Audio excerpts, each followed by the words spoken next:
Goeiemôre aan almal van julle. Ek het so ietsie warm aan vandag. Julle kan sien want dit is effe koel want dit het skitterend lekker sag gereën deur die hele nag. Die Here is goed, is dit nie? My hart is vol. Dankbaarheid, dankbaarheid, dankbaarheid, dankbaarheid. Elke woord wat ek sê, hoor die Here. Hy kan nie wag om te sien waarmee staan ek op vanmôre nie, of met 'n swaarmoedigheid of met 'n dankbaarheid. Ek kies om dankbaar te wees. Nou ja, hoekom ek dit vanmôre vir jou wil sê, ek wil gou my neus net blaas. Verskoning is dat ek is ook dankbaar. Vanoggend by manne van die woord het daar 'n man met ons kom deel. Wat 'n wonderlike storie. Alistair het vanoggend vir ons kom bless daar met 'n boodskap uit my hart. Dit is so lekker om na 'n lekker vars preek te luister en te hoor. Mens kan net intelligente dinge hoor as iemand uit die woord uit praat, en veral as Jesus gepraat het. Luister, baie mense het opinies, baie ouens het gekom en gesê, maar alles wat Jesus gesê het, het uit die hart van God het gekom. En hierdie Bybel is baie dinge. My grootste genot is om te hoor, wat het Jesus gesê? Wat het Jesus gesê? Dis die belangrikste ding in die wêreld. Nie wat Piet en Jan en Trump en Koos en Zuma gesê het nie. Wat het Jesus sê? Jesus het 2000 jaar gelede gespreek, en dis vandag nog die waarheid. Dit sal altyd die waarheid wees. Wat wil ek vandag vir julle sê? Matteus 5.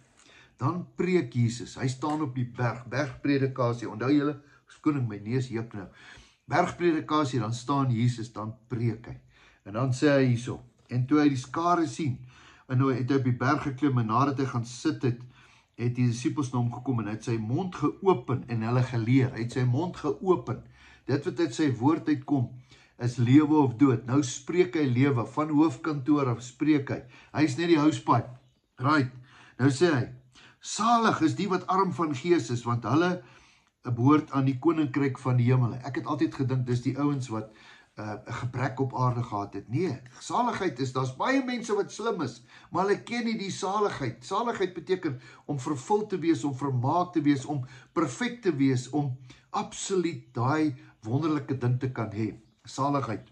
Dan sê hy, salig is hulle wat arm van gees is. Salig is hulle wat treur. Ek praat vanmôre met jou, salig. Salig beteken, jy's eintlik alright as jy treur, want hulle sal vertroos word. Want die Here sien dit. Die Here sien elke traan. Ek wil vanmôre vir jou sê, jy wat vanmôre met 'n bekommernis sit, die Here weet dit. Die Here sien elke traan, al sien die mense dit nie. Wat belangrik is, die Here sien dit, want hy het jou gemaak. Salig is die sagmoediges. Sagmoediges, ja, jy wat opgetrap word. Jy wat opgetrap word. Hy sê, want hulle sal die aarde beerwe. Jo, praat vanmôre met jou. Salig is hulle wat honger en dors het na die geregtigheid. Wêreld is vol ongeregtigheid, nee. Want hulle sal versadig word. Salig is die barmhartiges, want aan hulle sal barmhartigheid gegee word. As jy genade het vir 'n ander ou, jy sal genade kry. Salig is hulle wat rein van hart is, want hulle sal God sien. Elke dag moet ons van vooraf begin en sê, Here, vergewe my. Skep vir my 'n rein hart, soos Dawid gesê het. Salig is die vredemakers, want hulle sal kinders van God genoem word. Vrede maak vrede. Ander wil beklei, nee, ons maak vrede, want dis hulle wat kinders van God is. Salig is die wat vervolg word ter wille van geregtigheid, want aan hulle behoort die koninkryk van die hemele. Salig is julle wanneer die mense julle beledig.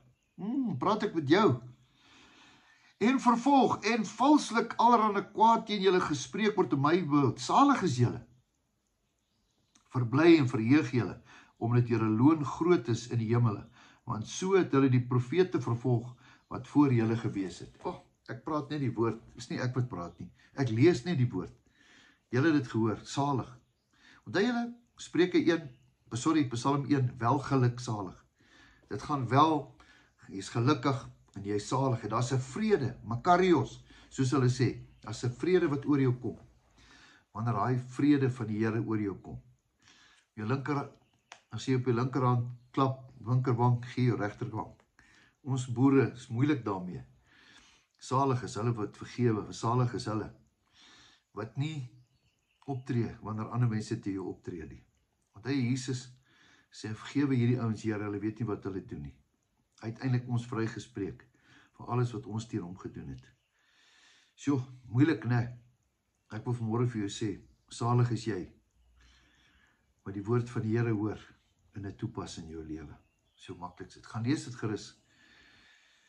Matteus 5. En dan so 'n bietjie verder, dan leer hy die man om te bid. Kom ek leer julle om te bid. Wat? Ons Here, ons het geleer in die sinagoge, in die tempel. Nee, hierdie keer anders. Onse Vader, wat in die hemel is. Ek dink hulle het van hulle stoele afgeval. Waarvan praat jy? Jy praat van 'n Vader, ons ken nie daai Vader nie, jy's reg. Hulle is in die Ou Testament. Onse Vader, ek en jy se pappa. Dit is so interessant, ek so 'n bietjie daaroor praat. Onse Vader, wanneer laat U die wil geskied. So in die hemel op so die aarde. Pragtige storie. Hy stel sy Vader voor aan sy mense. Later, niemand kom tot die Vader behalwe deur die Seun nie. Interessant, Ou Testament is almal slawe, Nuwe Testament is almal kinders. Maar Jesus het ons kinders gemaak. Die wat die Seun gevind het die lewe gevind. Niemand kom tot die Vader behalwe deur die Seun nie. Kom ek bid vir jou. Here, baie dankie vir die woord. Dankie dat ons vanmôre kan leer.